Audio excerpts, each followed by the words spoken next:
Yes! Happy Friday! Friday edition of Donno Daily here on the 5 Reasons Sports Network, streaming live here on the 5 Reasons YouTube page until 1 p.m. today. Keep in mind, my friends, coming Monday, I will be in good company because we will have the debut of Ethan Skolnick's morning show, 9 a.m. right here on 5R Live. So the family keeps on growing. And of course, we had to make some space here on 5R Live for the big boss man. So Ethan Skolnick will be joining that live program family. Kai Chen Chisholm is going to be doing some of those shows for him as well during the week. So welcome in to everyone. It's great to see people signing into the live chat nice and early. I'm bubbling with energy today, guys, because for the first time, perhaps since my 3.5-year-old son was born, I slept in past 10 a.m. today. I feel like a new man. Food tastes better. I could climb Mount Everest today if there were any sort of mountains in the South Florida area. There are not. But we're going to have a fun show today, although we do have some heavy stuff to talk about. We'll get to it. But before we get to it, I want to remind you about our awesome sponsors, my friends. And really, there's no reason not to be getting into this. The official sports book of Donno Daily, BetUS. Guys, NFL season is coming up. I've even been having fun betting preseason games, but I know we dive in head first when the regular season begins. If you want to bet on the NFL this year, use our official sports book, betus.com, the 3-decade leader. Join now for a 125% sign-up bonus or a 200% bonus if you sign up with crypto. Use our code, whether you're signing up with credit card or crypto, we have your hookup. Use our code 5RSN125. That's 5RSN125. You get a 125% sign-up bonus. Bet sports, casino, horses, pop culture even, and more at betus.com. You bet, you win, you get paid. BetUS. And guys, after the show today, I know where I'm grabbing lunch. Feels like a buffalo shrimp day for me today. The Quarterdeck Seafood Bar and Neighborhood Grill. The Quarterdeck is my spot, knocking down those 2-for-1 cocktails. It's 2-for-1 happy hour all day, every day at the Quarterdeck. The seafood is so fresh, my friends, and make the Quarterdeck your spot to watch every UFC pay-per-view fight with zero cover charge. They will charge you nothing at the door to watch a UFC pay-per-view. If you want to peep their menu, find the location nearest to you, visit them on the web at quarterdeckrestaurants.com. The Quarterdeck, come for the food, stay for the fun.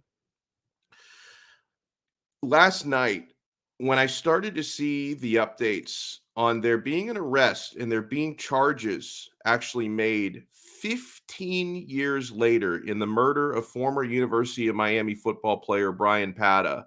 And of course, anyone who's a longtime Canes fan or even a long-term member of this community, guys, if you go back to being, in South Florida 15 years ago, you remember the Brian Pata cold case murder that to this point has gone unsolved for 15 years. When I got word yesterday that a former teammate of his, of all people, Rashawn Jones, has been arrested and charged with this murder, I'll be honest, guys, I didn't know how to feel, right? And I can only imagine what his family has gone through for the past 15 years, right? Maybe they had their suspicions who could have done this. Maybe they felt like, and I know they felt like this because I read it in the ESPN piece that came out this past November, the frustration his mother felt in feeling like police had given up, in feeling like detectives had considered the case closed and were no longer considering leads. She had calls she was making to police over the last number of years that were going unreturned, or she was getting the runaround, and an arrest was made yesterday, former University of Miami football player. And this to me, it's even more shocking. It's even more heartbreaking. And it makes me angrier to know that this is a guy who shared a locker room with Brian Pata. This was a brother in arms of his who put on the same colors, who wore the same U in his helmet, who shared the same meeting rooms and the same football field and the same training table and the same locker room and the same practice field. Like, oh my God, former football player Rashawn Jones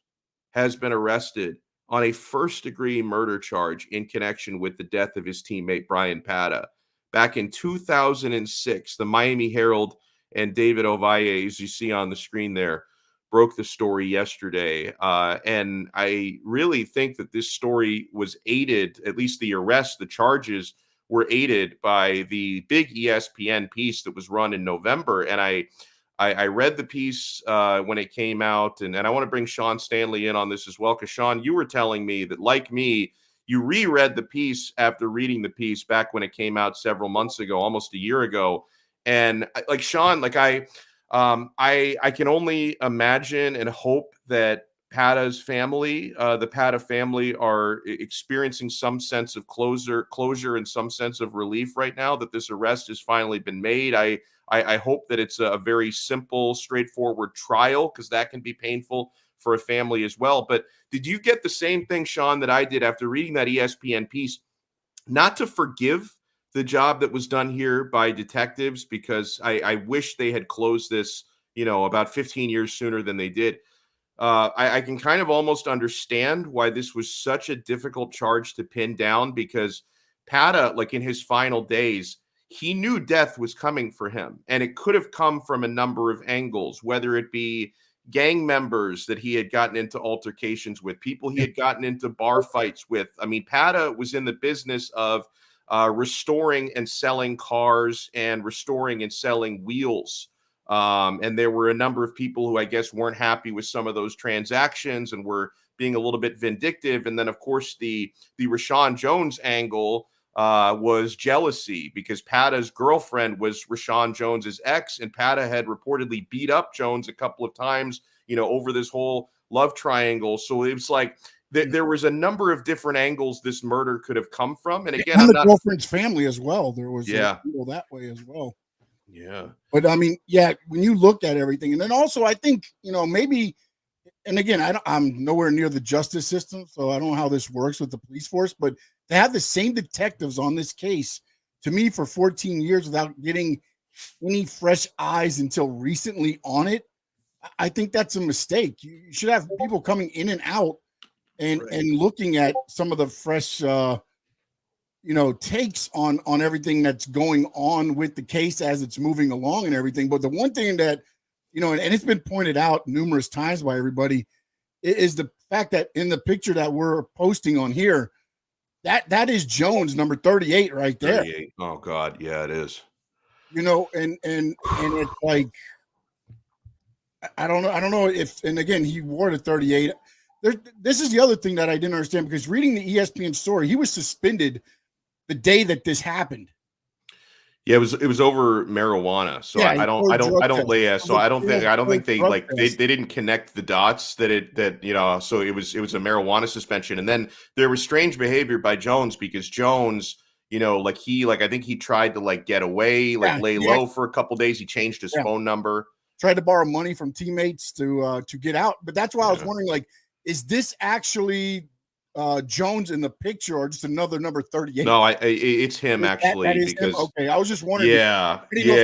Back on the team after he was suspended. That was the question that I was going to ask when this is out. No, it's definitely him, because I actually saw a couple of comments from teammates of theirs about how disgusting it is that you see the killer there, the alleged killer, I should say, just to be, to justice system and all that, actually kneeling in front of that picture. It's horrific. Like, how much of a fucking sociopath do you have to be to commit that crime and then to be around your teammates? Because I remember how the end of that season went. I mean, after Pata's murder, it was in November. Miami had 3 games plus a bowl game still that year. It was like the team was in mourning, and it was a cloud hanging over everybody's head. Like, every game Miami played, every practice they had, the only thing anybody could talk about or think about was their teammate who had gotten killed. And then, and there were other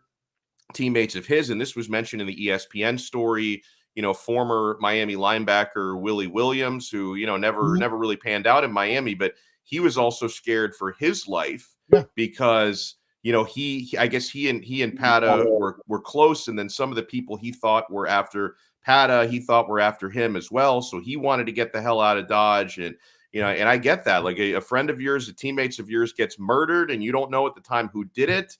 you're probably sleeping with one eye open for the next several months, not knowing if the Grim Reaper may be coming for you as well. So, Yeah. and then it also is the fact that one of his brothers, I think it's Edwin, is still involved with the University of Miami program to this day. wow. So he has a job inside the University of Miami program. So He's a recruiting coordinator. Yeah, so he's there consistently now, and now you find out that another member of, Kane, a former Kane, is responsible or allegedly responsible. I'm sorry. Yeah, no, I mean, listen, it is what it is, and I hope obviously I can't say with 100% certainty that Rashawn Jones did it. It seems like he did, and I hope that they can get this case closed so the Pata family can get full closure on this, because you go to bed every night for the last 15 years knowing that someone out there who killed your son, your brother, your cousin, your friend, is still out there walking the streets. It's got to be a sickening feeling. So I hope the family can find some comfort in this. It doesn't bring him back, doesn't bring Brian back, but at least they can feel a little bit better knowing that the person we think who did this is now behind bars. So yeah, I feel better about it. But like you said, seeing number 38 now, the probable killer, in all these photos with his team mourning the death, it's like, God, how can you disconnect your emotions from reality like that? I guess murderers are different kinds of people. If he really is guilty of first-degree murder, he's probably not wired like the rest of us. But how he could go through in the funeral and the kneeling in front of the picture and all that, knowing he was the one who killed this guy, the way certain human brains work, I cannot even comprehend, man. So And then the fact that the way it had to play out, if you've read the ESPN article, you kind of understand that he always, I guess, parked in the same spot, which was by a bush in a trash can. And the fact that, if this was done, it was premeditated. Everybody understood his, the way he kind of, rolled into the complex there. He knew he was going to be by himself. He had a teammate that had to stop for gas, or else that teammate would have pulled up at the same time. And again, that teammate always said that he was kind of like, if I wouldn't have went for gas and came back to the complex at the same time, it was his roommate at the time. I also think he was a linebacker as well. That he's always like, what could have happened, or what would have been. Maybe he stops it, or maybe there's two people killed on that evening. Because again, this was thought out, and it was going to probably be orchestrated regardless, no matter if it's the teammate that did it or anybody else. This was an act that was going to get carried out one way or the other. Yeah. So, man, rest in peace again to Brian. And they even at one point they even had to move his grave to a different cemetery because people were like leaving, like taunting artifacts at his gravesite, which is so incredibly disgusting. And so the family has had no peace for the last 15 years. I hope they can find some peace now. We're going to be joined by a number of awesome guests today. In just a couple minutes, we're going to get our betting slate for the weekend. Like you guys who have been signing up with our code at betus.com, we're going to give you some picks for the weekend coming up. Lee Sterling from ParamountSports.com is going to join us here shortly. That'll be at around 12:15. Around 12:40, we're going to get the skinny on Miami Dolphins joint practices with the Falcons and a preview for the Dolphins-Falcons preseason game coming up tomorrow night. Louis D. Sung from the 5 Reasons Sports Network is going to join us. He's been all over the Miami Dolphins activities for the last few weeks. At 12:50, we're going to talk some Miami Heat. We're going to put a bow on Summer League and get you guys ready for the season coming up in a couple of months with Royal A. Shepherd. I love that dude. The last time Royal came on, we had an absolute blast. So I'm going to make him a staple on this show every single week. But look, I've honestly got to ask Royal, now that Summer League is over, and, we're still, I don't know how many weeks away, but we're a long ways away from training camp opening up for the Heat and then the season, preseason. So, what do we do now? What do we focus on now? So Royal is going to help us out with that. But a guy who's going to help us get our portfolios in order joins us now here on the guest line. We love getting these game picks from Lee Sterling. ParamountSports.com is his website. Lee, you are looking rested, sir, as we have the calm before the storm of NFL regular season coming up. How's everything going?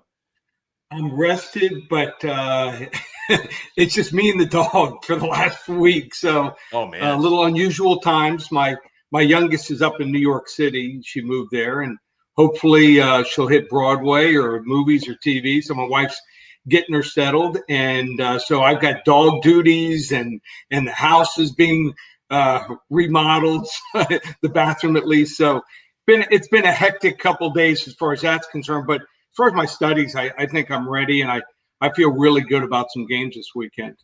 So we got our first preseason glimpse at the Miami Dolphins last week. Unfortunately, they didn't cover. Like we had the Dolphins, right, I think +3.5 against the Bears. They didn't cover. But what were your takeaways from that game with Tua and with everybody else? And then we can kind of use that, Lee, as the springboard into Dolphins Falcons tomorrow, if you have any thought on that. So I thought that they looked great. Don't worry about the third teamers. The Dolphins have the worst third teamers in the league. They were offensively and defensively unwatchable. Yeah. And so, I felt good. I had 3.5. I'm up 13-0. We're dominating. They should have probably been up 27-0. I mean, they dominated and left some points on the board, but that's okay. The thing that concerns me, if you're in the division, is the Patriots look great. Yeah. Mac Jones looks like a steal. The running back Stevenson, who they got 4 running backs that might be better than anything Miami's got. So their lines look replenished. They lost a bunch of guys to COVID last year. That, to me, was the biggest concern this week. Also, injuries. You got to be concerned with injuries. The wide receiver position, linebacker position. I don't know if their linebackers are good enough. They're going to have to rotate guys in to get the job done on running plays, passing plays, and just guess and that's going to have to be what they do, because their pass rush, I think, is going to be average at best, but the defensive back should be good. So it's really tough to gauge preseason week 2 compared to last year or the year before. Last year, no preseason. The year before, they would play 3 games and 4 games, and the third game was the dress rehearsal. The starters would play into the third quarter, and most teams are not going to see that. So I'm scouring the internet, and this is a tough game. I just think you take the 5 points here in Atlanta. I think 5's a dead number, even in preseason. So if both teams play their starters the same amount, I think that we could see Miami winning by 3 or losing by 3. I think it'll be a close game. So I don't really have any action. Being honest, I have nothing on the game. I didn't like that number. Yeah, when I looked at that number yesterday, I'm like, I don't know about this one. Right. Well, and let me expand on something you were saying, Lee, with the Patriots before we get into your picks for the weekend. If you're Bill Belichick, and it's hard to understand the way that man thinks, do you start the season with Cam Newton, or do you figure at some point we're going to hand this off to Mac Jones anyway? Let's see what he's got week 1. What do you do there? And I ask this because the Dolphins have the Patriots week 1, so it's compelling to me. I think you go with Cam.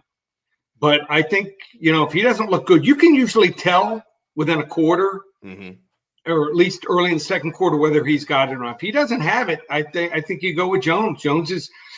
Cam just likes to fire the ball. Sometimes the receiver's 5 yards away and he throws 102-mile-an-hour fastball. I mean, it's good for us as Dolphin fans. When sometimes he should even run now, which I never thought I'd say that. Early in his career, he used to take off, but I don't think he's the guy for them, but I think you do have to start him the first game or 2 and see where that leads you. I think their line play and the front 7 on defense is going to be good enough that they might be able to ride with him for a while until Mac Jones is ready. But Mac Jones looks pretty good. We're joined here by Lee Sterling, professional sports handicapper. ParamountSports.com is his website. So, Lee, let's get into your preferred action this weekend. We got more NFL preseason. We got Major League Baseball. The UFC is back this weekend after they took a week off, which threw me for a loop because they go like 50 weeks out of 52 per year. So what are your preferred picks for this weekend? I'll give you 3 selections in UFC. I like Bia Malecki. Nice. Over Nunez. Nunez has fought in some real low-level promotions. You want to talk about low-level promotions and someone that just doesn't have any ground game that I've seen. I watched all her fights. All she does is stand up and fight. Bia Malecki can do a little bit of everything. Not that she's great, but I think with Nunez, this is her first fight in the UFC. I've talked to a lot of fighters, and they say that first fight, you're almost like in La La Land. You're almost like dreaming. It's not real. And that might play into that there. So I like Bia Malecki there. Also like William Knight.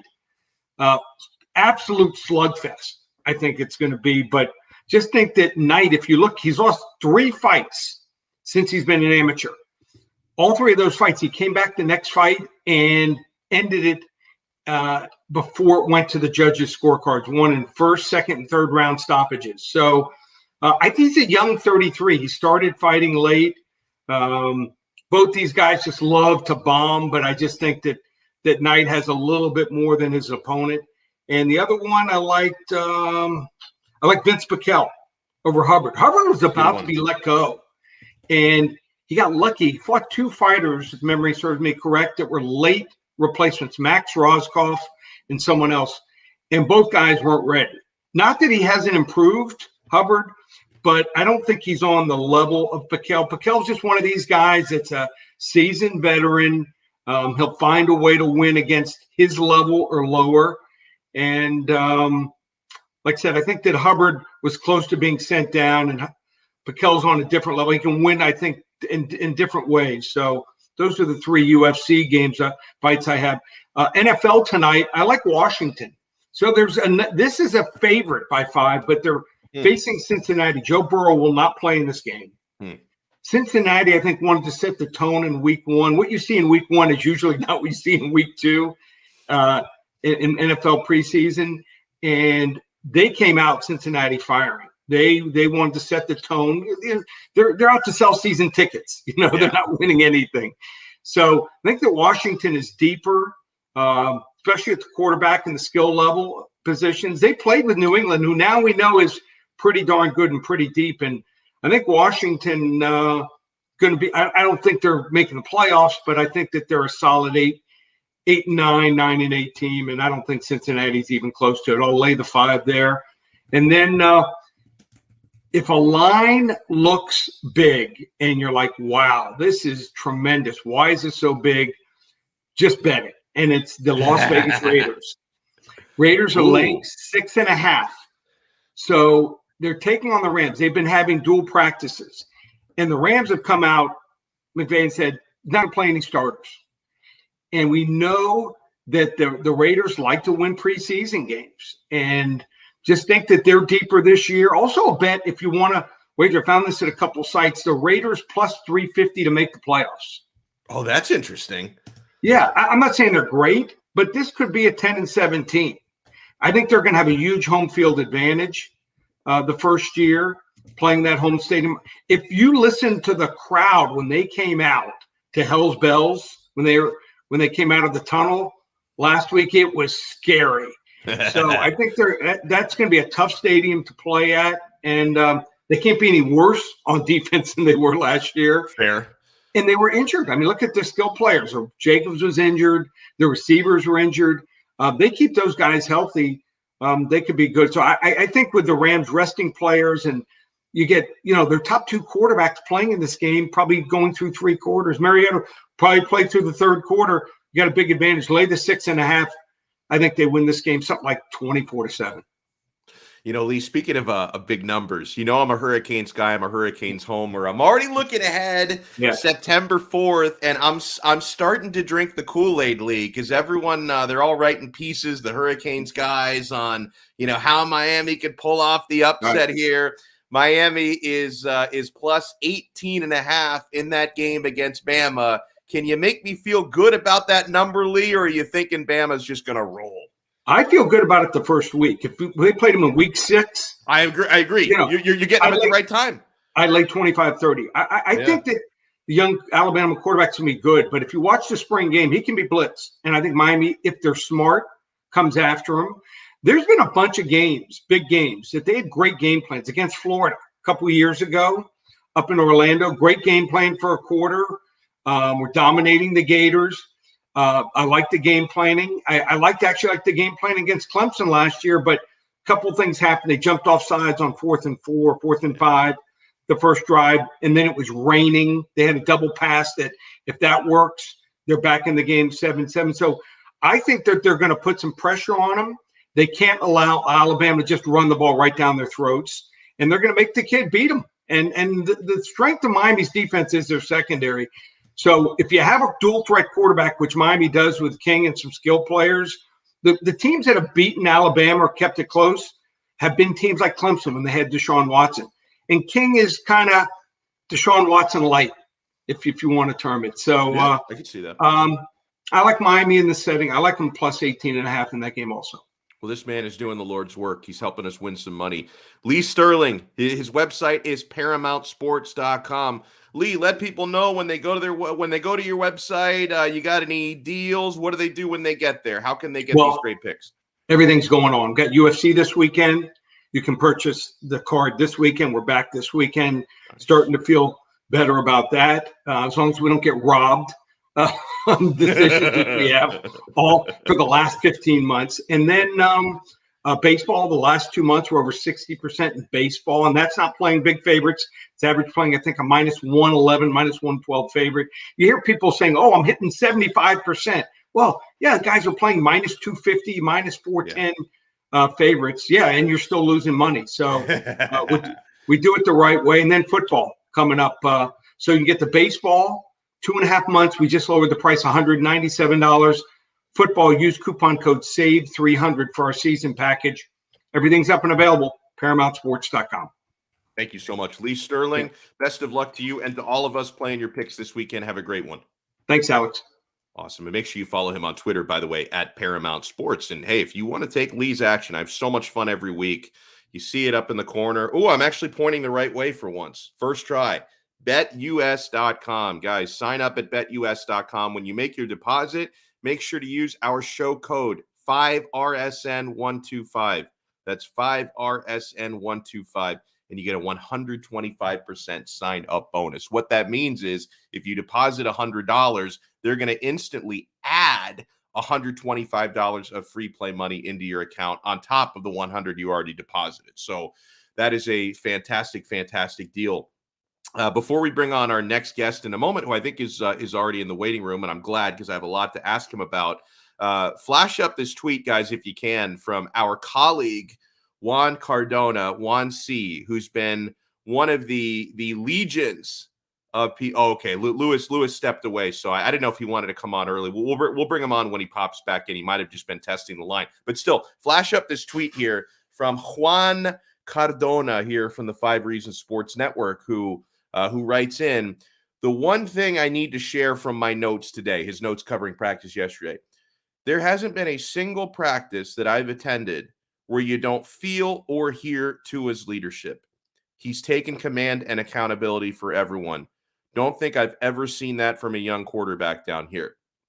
And the most recent event is Tua yesterday in practice pulled Austin Jackson aside, the left tackle who's been, to put it kindly, very up and down during training camp and during the preseason. I thought he was the worst performer on the field in a Miami Dolphins uniform in the first preseason game last week, and he's been up and down in practices, although he has shown some growth this week. Jackson has been better this week than he was last week, so we're giving him time. The Dolphins are giving him time. I think he's going to be all right. Let's give him more patience, Jackson, than a lot of people are giving Tua Tagovailoa, because I think Tua and everyone else on this roster deserves that. But Tua pulled Jackson aside yesterday, and it seemed to be like a come to Jesus type of moment. He was really getting on him. And we've seen stuff like that happening frequently in practice. Tua being vocal, Tua pulling aside his receivers, pulling aside his offensive linemen. And this, guys, this should not be anything too surprising for those who watch this young man play college football at Alabama. This is not like Ryan Tannehill, who took, who was not really a born leader and was trying to force it. That was not Ryan Tannehill's strength. I think leadership is a strength for Tua Tagovailoa. I think we're seeing it a lot more now than we saw it last season for a couple of pretty obvious reasons. The first of those being last year when he's a rookie, I think it's harder for a rookie to show leadership and command because you're still earning your stripes in the league, and maybe it's harder to get your teammates respect when you're a first-year guy. Easier, I think, for a second-year guy. And then also last season, like with Ryan Fitzpatrick there, I think it was harder for Tua to really get the respect of his offensive teammates when he had Grandpa Fitzy with the 17 years of NFL service being kind of the guy calling the shots in that quarterback room and in those offensive meeting rooms. So I think with Fitzy out, I think it's much easier for Tua to kind of fill up that power vacuum and get the respect of his teammates. And, oh, by the way, Louis D. Sung says that was not yesterday. Let me bring in Louis, who is the authority on Dolphins, because he has been out there. In fact, Louis wrote an awesome piece about Tua and his leadership. So, Louis, give me the skinny on this, man, because Tua Tagovailoa, we're reading and seeing just about every day of him having these moments and stepping up his leadership. You wrote about it at 5reasonsports.com. What are some of the things that have jumped out to you? Well, the biggest thing is that, 2 days ago when Tua pulled Austin Jackson aside and basically said, hey, man, like, are we good? Is everything going on all right? Like, he needs help with something? Basically, and Tua basically said that we're just trying to communicate because there are things that I see as the quarterback the offensive line does not see. The only thing the OL can see is that the guy in front of them and making sure that they get blocked. So now, obviously, again, Austin Jackson is having his struggles. He's marginally getting better, particularly on one-on-ones. When the offensive line has to work as a unit, things are still struggling somewhat, but that, again, it comes with time. And what's going on is that Tua is doing his part to try and make it so that everybody's communicating on a proper level, which is not something that, again, I still love Ryan Tannehill. I appreciate what he did in Miami, and I understand the idea of trying to be a leader. So I don't necessarily think you have to be natural born leader, but there is something to be said about that certain level of charisma that Tua has that honestly Ryan Tannehill did not. I'm not saying Tannehill was not a leader, but I will say that there is that, again, that charisma, that aura, if you will, that just oozes out of Tua that did when not. When Tannehill tried to do it, it always felt forced. Whenever Tannehill tried to be that guy, it's like, okay, people are telling me I should like yell out more instructions. Like it always felt forced to me when Tannehill tried to do it. Yeah, because he was going against what his core personality is. Now, again, I don't think you have to be somebody who shouts and who screams and who has to like get in your face in order to be a leader. There's more than one way to be a leader, leading by example, for instance.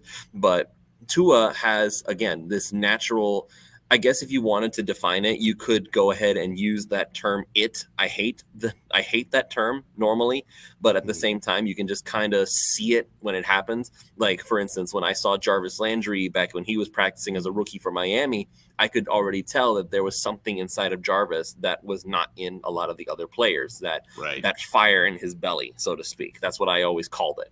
So I think Tua also has that, and it's helping him get the respect of his teammates, which kind of throws that whole they don't respect Tua thing to the side, because I don't even remember who said it, but it was very easy to tell that right now Tua definitely has the respect of his teammates, and that's going to help a lot.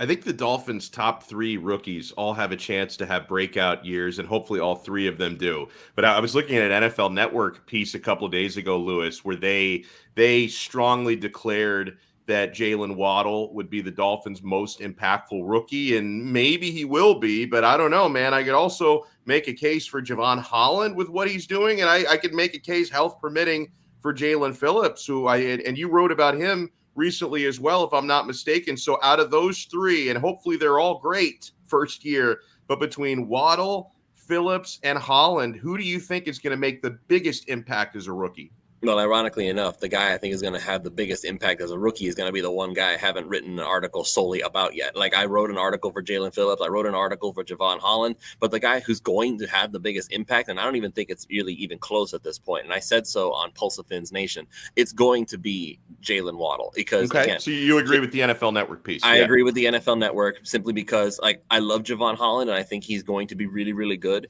But he does have some competition at the safety position that Waddle does not, because you still have Jason McCourty, you have Eric Rowe, you have guys back there who are getting ready. Brandon Jones is going to be there too, so he's going to be fighting for snaps on defense. Now, the reason I say Jalen Waddle more than anybody else is because simply Jalen Waddle has already become Tua's security blanket. Like, it's very obvious to tell. He looks for Waddle whenever he gets the chance. If he can get it to Waddle, he will. And when that happens, Waddle does manage to make plays. Like, if he can he is somebody who's going to be that dynamic playmaker. And for Tua, that's going to be very important, because if you're going to throw a shorter pass, which I'm not, don't misconstrue that, people listening, as me saying that Tua only throws short passes. What I'm saying is that if you're going to throw a short pass to Jalen Waddle, it'd be best if he could get something done with the ball afterwards. And that's what Waddle really thrives at, is once the ball in his hands, just let him run. So that's why I say, more than anybody, the rookie that's going to have the biggest impact by far is going to be Waddle, just because Tua's the guy who's going to be looking for him the whole time.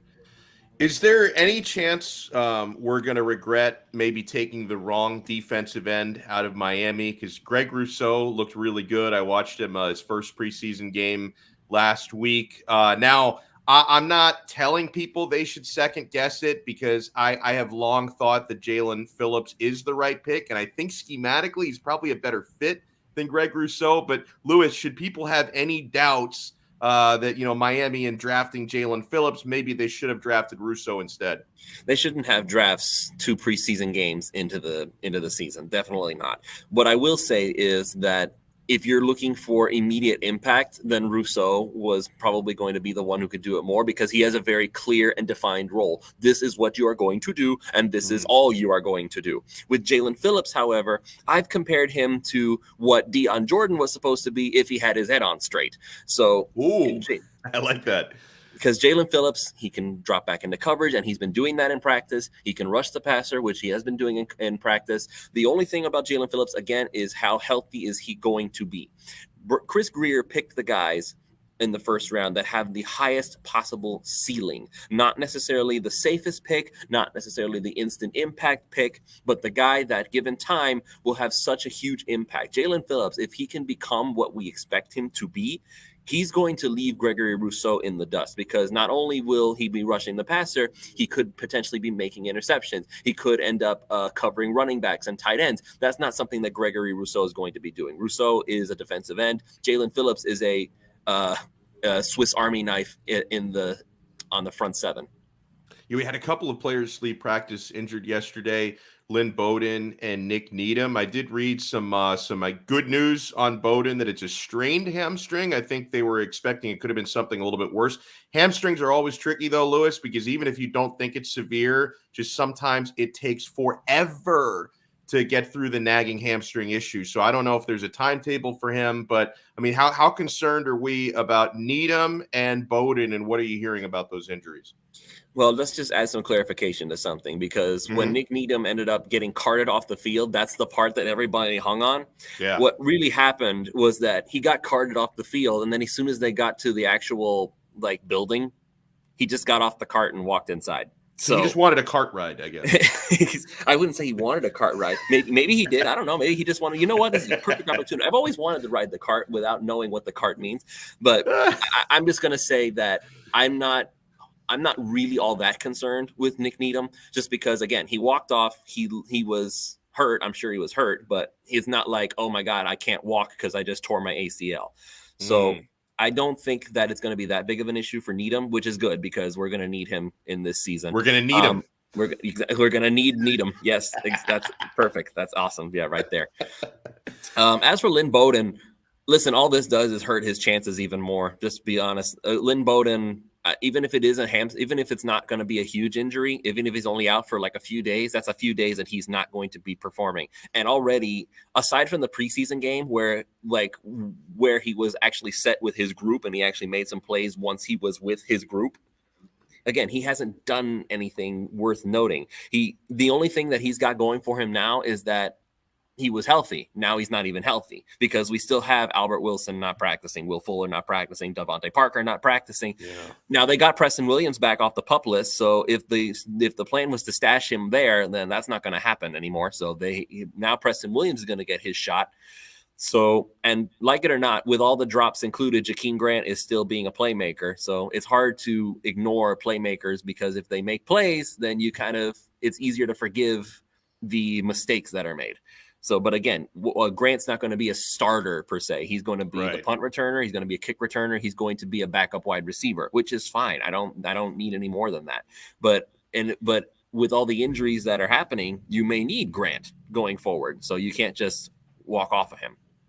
Yeah, and by the way, I asked the question earlier. Lewis gave us his answer, and it's Jalen Waddle. And I'll ask it again for those in the chat if you want to chime in.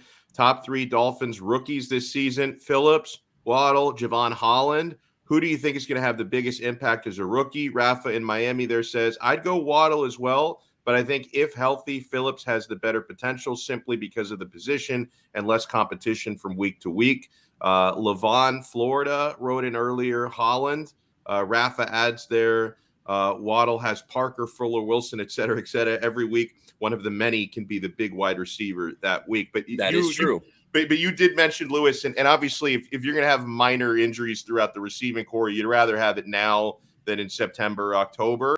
But they're, every single day, it's like musical chairs of who's out this week. Are you worried about that? Maybe not as much from an injury standpoint, because I think it's minor stuff for the most part.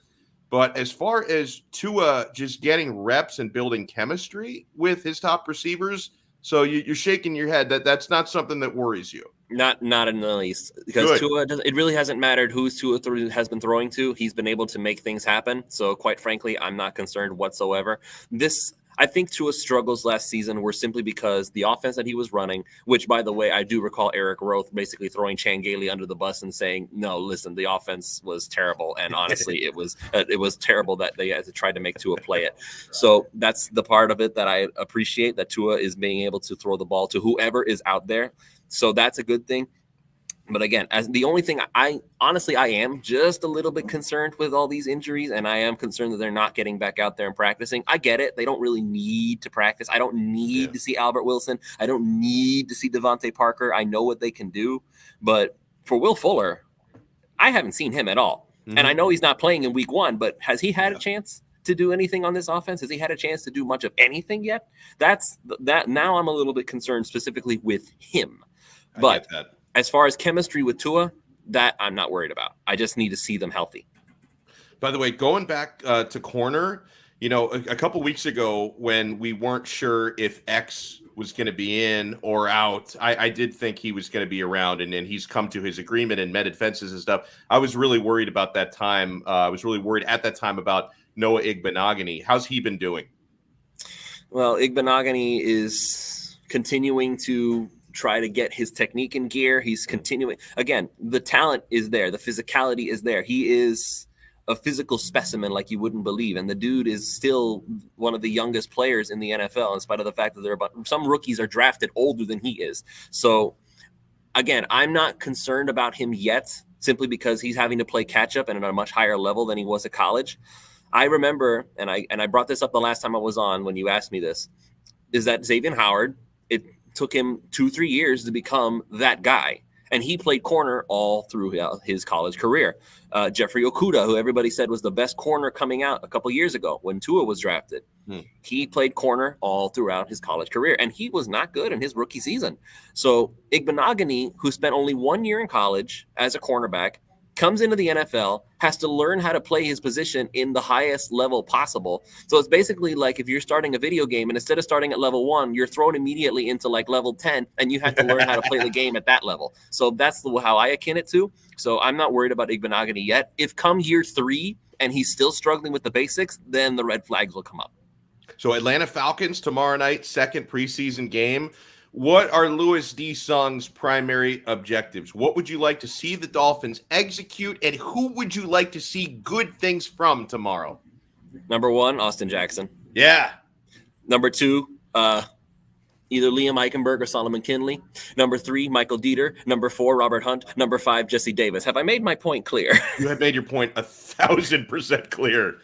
And you know what? Honestly, I'm with you, and trench play is so important, especially. I mean, Louis, I don't know how old you are exactly, but it's probably like me. Your entire life has felt like the the Dolphins' offensive line is not quite good enough. Like I felt like that for the vast majority of my life. It is a perpetual cycle. I am 28 years of age. I have seen many people come and go. I did get to watch, like, on a very casual level, mind you, the tail end of like Richmond Webb, of Tim Ruddy and them. So it's not like I've never seen good offensive line play. I've seen it. It's just for whatever reason, this front office has struggled. Maybe this coaching staff has struggled to find good offensive linemen. I don't know. Maybe it's the scheme. I don't know if maybe it's just the guys they're picking, if it's just bad luck. I don't know. But you know what? I will say this, and in the Dolphins' defense, there are a lot of teams around the NFL who were used to having like elite offensive linemen, and somehow they always do. The Patriots always have an elite one. The Ravens generally always have one. But there are a lot of teams out there, not just Miami. And if you ask their fan base, how's your offensive line?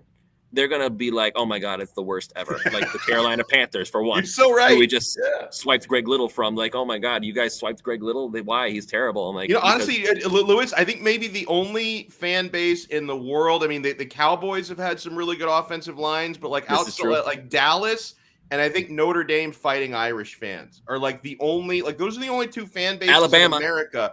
Well, that's true because Alabama has 6 stars too deep at every position. So, yeah, you're right. Cowboys fans, too bad their defense sucks. But, Notre Dame fans, Alabama fans, like those are the fan base. Like, yeah, you know what? I'm perfectly happy with my O-line. Everyone else complains. It's everybody else complains because everybody wants that brick wall in front of their quarterback. Everybody wants to be able to say, yes, we're going to be able to get this done. The Kansas City Chiefs fixed their offensive line in 1 year. We'll see if that sticks because obviously they shook things up a little bit. Yeah, Rafa, we had a pretty good one in Tunsil, but you know what? I have no regrets because when you get 100 first-round picks in exchange for a guy, every man has a price, and that I think was more than a fair price for Tunsil. Yeah, for real. Like I was like when they made the trade, I was like, wait, what did they traded Tunsil? What did they get? And then I looked at the compensation. I'm like, oh, that's what they got. And so I was like I can't even argue anymore. It's like, whoa, we're set for life. It feels like. Yeah, no, listen, awesome stuff here from Louis D. Sung. Thank you so much, man. Enjoy the game tomorrow night. And by the way, everyone, check out his work. You go to 5reasonsports.com, and Louis has some stories about the Dolphins prominently featured there at 5reasonsports.com. Let the people know, man, are you working on anything new coming out in the next couple days?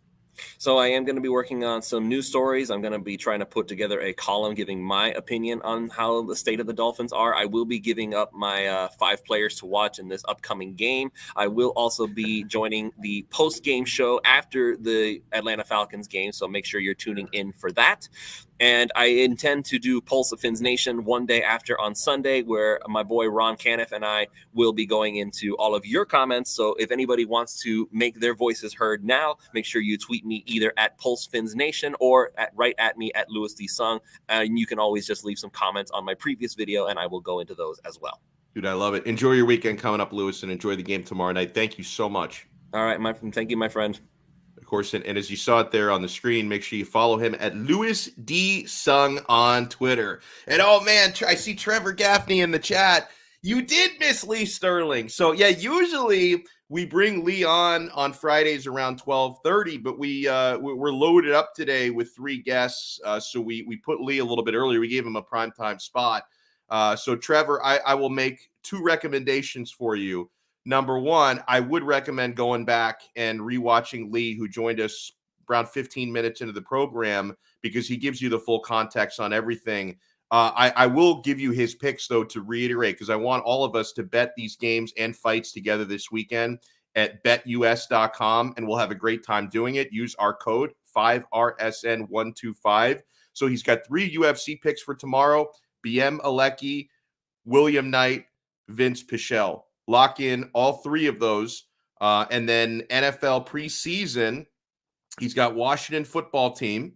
He's got the Raiders over the Rams. These are against the spread, by the way. So Washington football team, Raiders over the Rams against the spread, not money lines. And he even gave us kind of a bonus pick for a future bet for the season: Raiders plus 350 to make the playoffs. So he is bullish on the Vegas Raiders making the playoffs. So, by the way, who in the private chat goes by president of Donno's fan club? Who is, like, I'm looking, I just looked over it. Is that Royal? Is now the president of Donno? Or is that you, Sean? Who is that in the private chat? Donno, I got to deal with you daily. There's no way I'd be the president of the Donno fan club. You're trying to get me impeached. Apparently, it hasn't been. Man. Oh man, let's bring on Royal A. Shepherd, who I think is already in the waiting room, waiting to join us. And there he is, and he's got the tie on again. Oh, and Royal, just so you know, I failed you today, and I failed our entire audience because I had actually I was contemplating just to try and one up you, like wearing a suit and tie for the show today. But then it actually came time to like lay out my clothes and get ready. I'm like, dude, I don't want to wear a freaking suit and tie today. So I will let you be the best dressed man in the room. Donno, this tie is going to become a thing, and I had a blazer in store for you, but I couldn't find it just then. Oh man, that is too good. That is too good. Oh man, so Royal, you know something I'm a little bit bummed about from a Heat basketball standpoint, and I know I need help from you because I know that you and some of the other great Heat crew guys from 5 Reasons can like help me out. So Summer League is over, and you know we're kind of at the calm before the storm, before training camp and preseason. So it's like, what do I do now? Like, as a Miami Heat fan, like what's going on? Is there anything going on? Like, what do I talk about right now with the Heat? I don't know, Donno. I'm a host just like you, and you see I haven't been on any streams. I told you the last time I was here we were doing a clutch corner, but we had nothing to talk about, so we didn't do a clutch corner. Donno, I'm just trying to get some extra sleep in for a couple of days before the regular season starts, but I really don't have much. I'm watching the Dolphins like everybody else.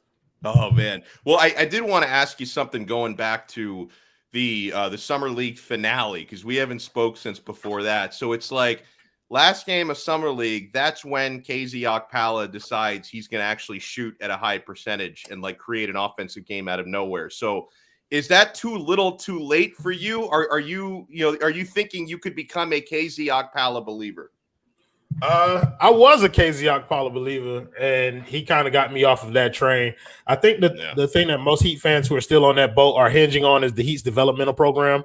They're thinking a lot of how Derrick Jones Jr., when he first got here, he wasn't much of a basketball player, and the Heat were able to create carve out a role for him in which he could be successful. And I think they can do something similar with KZ Okpala. Now, is that on the offensive end? I don't think so. I think defensively is where he's going to end up showing his value to this team. But overall, I'm out. Like I just, I know what the hope is, but I'm out, bro. I'm done. Like I've seen enough to know that spot could be better served filling it with maybe a veteran or somebody else.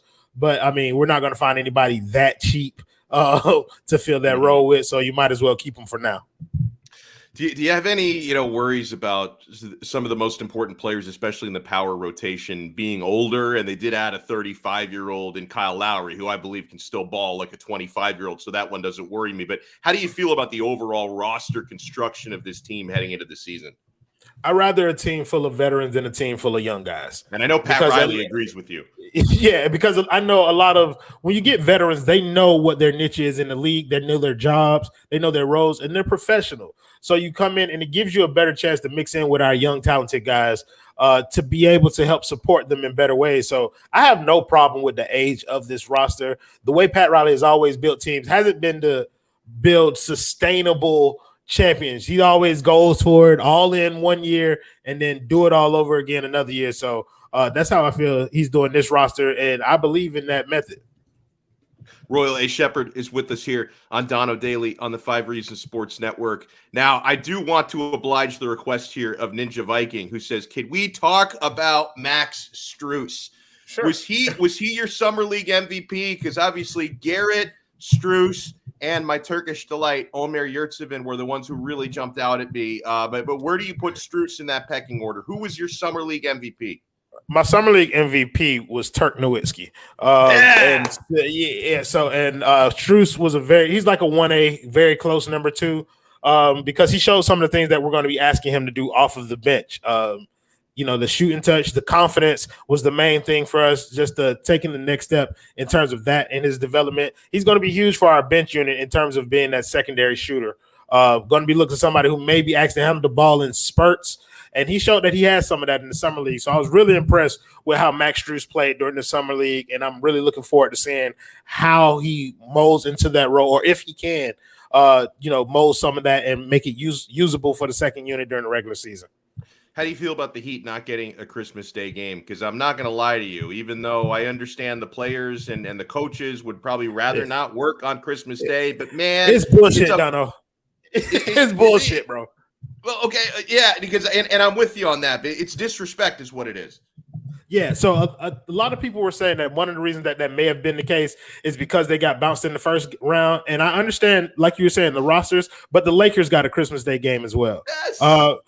We are a team. Yes, that's Atlanta. Like, we're a team with an interesting storyline of our own, but we're also better than some of the teams right now. Maybe they went further than us in the playoffs last year, but as currently constructed, we are better than some of the teams that are on Christmas Day games, and we're a much more intriguing team to watch. So I feel like it's disrespectful, but I mean, at least I can spend most of Christmas enjoying it with my family now, as opposed to giving them a time block where they better not talk to me.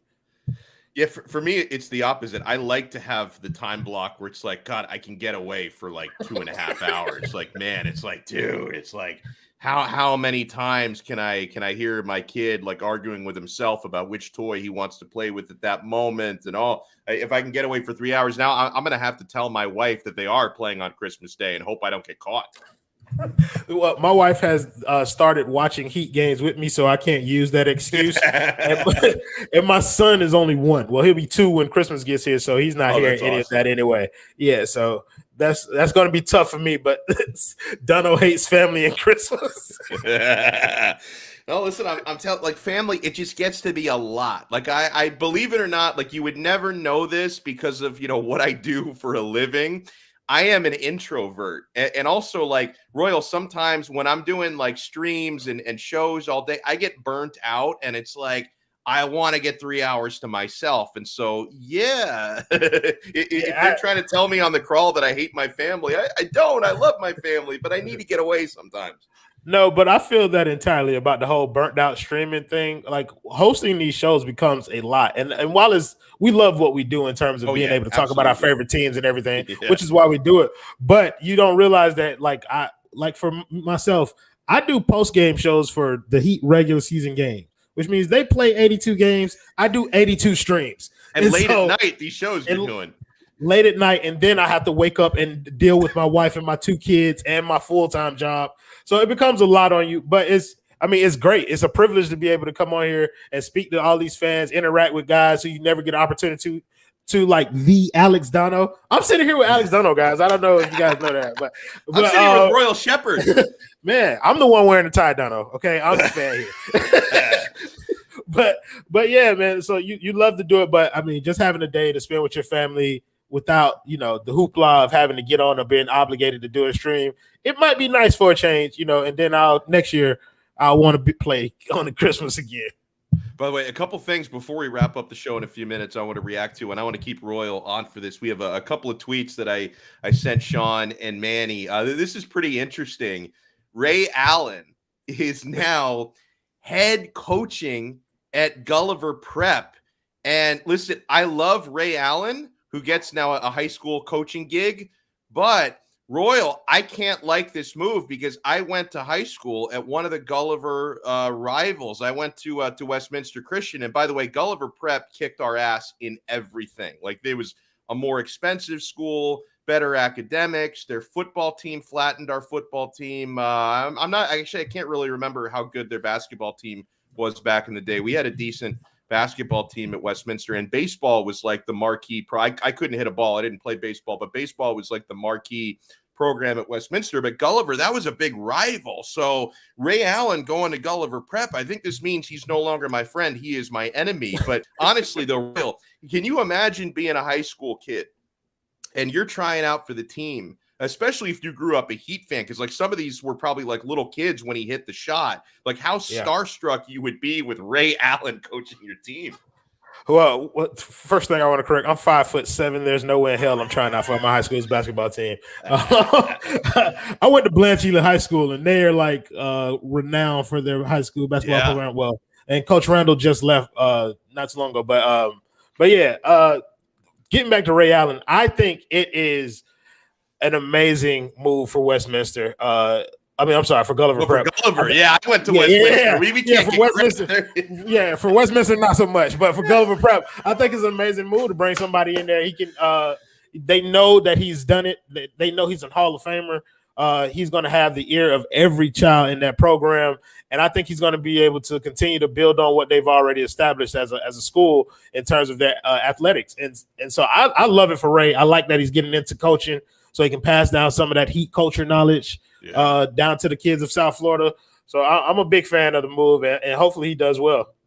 Now, last thing, this is completely off the beaten path. This is about my favorite TV show of all time. I don't know if Royal likes the show, if he even watched the show, but my pal George Sedano, who I think like he likes making people angry on Twitter. George Sedano responded to this tweet. He quote tweeted it, asking, "What is a television show that you tried to watch and like because everyone told you it was great but couldn't get into it?"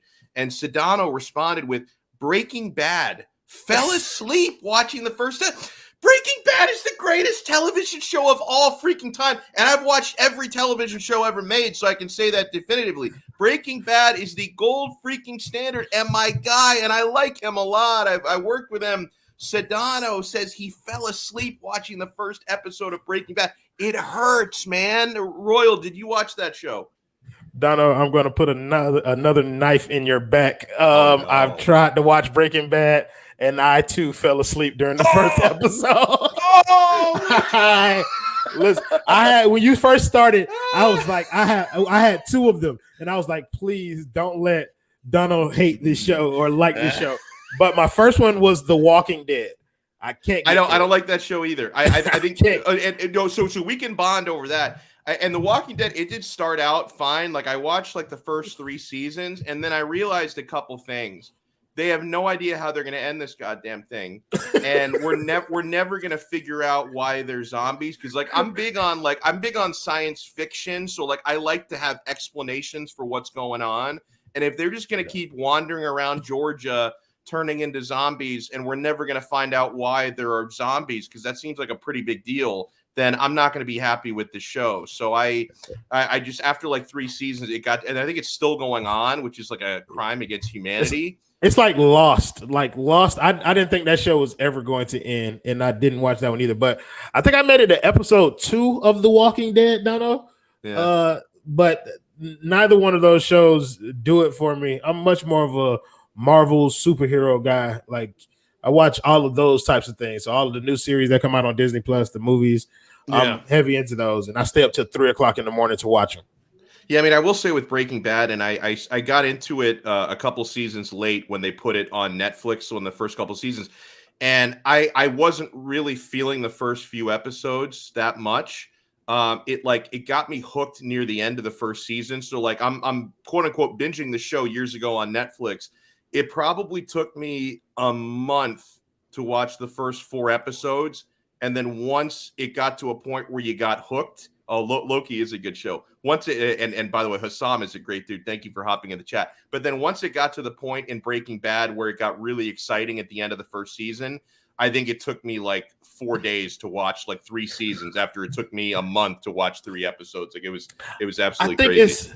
I think for me, it's just the idea of what is he, a chemistry teacher? A chemistry teacher being a drug dealer. Like the premise of the show lost me. Like I've known plenty of chemistry teachers. They're wonderful people, and I never imagined them selling meth.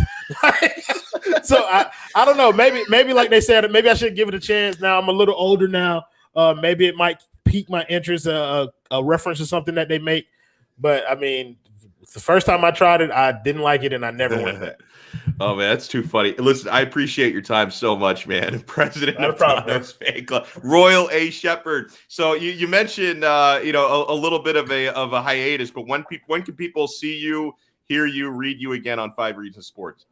Oh well, I don't write for 5 Reasons Sports anymore. Those days are done. But I guess the next time we do a Clutch Corner, shout out to my guy Clutch. He's moving today, which is why we didn't have a Clutch Corner this week. So we may have one next week. I'm not sure. But in terms of like preseason and any of that, I'm taking a break until game 1 of the regular season, Donno. I'm burnt out. So I'm going to make sure that I'm fresh for the regular season so I can provide the energy that people are accustomed to from me. You got it, man. Well, thank you so much, and enjoy your weekend coming up. No problem. You do the same, buddy. The great Royal A. Shepherd. I love it. I absolutely love it. By the way, guys, this show is also proudly brought to you by You Break Wheel Fix in Aventura. Guys, they provide a couple of very important services. Mark and his repair and refinishing techs have over 20 years experience dedicated to providing high quality repairs for cracked, bent, or damaged rims and wheels. They get the job done quickly. They get it done right with a quality guarantee. And guys, their reviews are great. If you want to double check them on the web, 5 stars on Google, 5 stars on Yelp. People love what they do at UBreak. So the first important service they provide is repairing your wheels. The second important service is, guys, they will trick your wheels out. I have seen some stunning jobs that they have done tricking out people's wheels. And of course, I tend to focus on the sports stuff because that's why I'm here. I've seen some amazing vehicles on the road, and they post great pictures on their Instagram. I would recommend following UBreak on social. Their Instagram page is fantastic. You're going to see some of these wheels tricked out in Miami Dolphins colors, Miami Heat colors. They had a white hot wheel that they rolled out about a year ago, which was really neat. Inter Miami with the pink and black, which looks really good. Of course, Miami Hurricanes colors always fills the need for a guy like me. So they do such amazing work at UBreak Wheel Fix. They love our local sports teams, as you can tell by the great custom jobs that they do with the Canes, Dolphins, Heat colors. So if you need repairs on your cracked or bent wheels, you need refinishing, or you just want to get your wheels tricked out, you need to call these guys. They're in the Aventura area. Call them, make an appointment, and tell them Donno sent you. Tell them you heard about them on the 5 Reasons Sports Network, and they're going to give you a deal. 305-748-0112, or find them on the web at ubreakwheelfix.com. So huge shout out to everyone who made us a part of your day today. Royal A. Shepherd, I have such a great time talking to that dude. Lee Sterling gave us some bets for the weekend. Louis D. Sung, we talked a lot of Dolphins with him. If you missed any of these conversations, you can check the replay of the full show, which is going to go up there instantly when we're done. When we sign off, the full show is available for replay, and then Manny is going to post the individual interviews as well. So huge shout out to Rafa, to Ryan, to Hassam, to Ninja Viking, one of my favorite screen names that we see on here. Ray Gruyon, Trevor Gaffney, thank you so much for hopping in. Lovan, Florida, thank you so much for hopping in. Everybody who chatted with us live, watched us live. And it's not too late, guys. If you haven't smashed the like button yet, hit that like button and tell your friends. Donno Daily every day from noon until 1 p.m. A little bit into overtime today. I apologize. Every day, noon until 1 p.m. Smash that like button. And yeah, subscribe to the 5 Reasons YouTube channel. And on Monday, we're going to get Ethan on at 9 a.m. So we're expanding the 5R Live family. More live programming for you guys. I'm sure Ethan has a lot of great stuff planned. 9 a.m. right here on 5 Reasons YouTube. For Manny Chang and for the great Sean Stanley, I am Alex Donno. We will talk to you guys on Monday, 12 noon, right here on the 5 Reasons Sports Network. Ciao.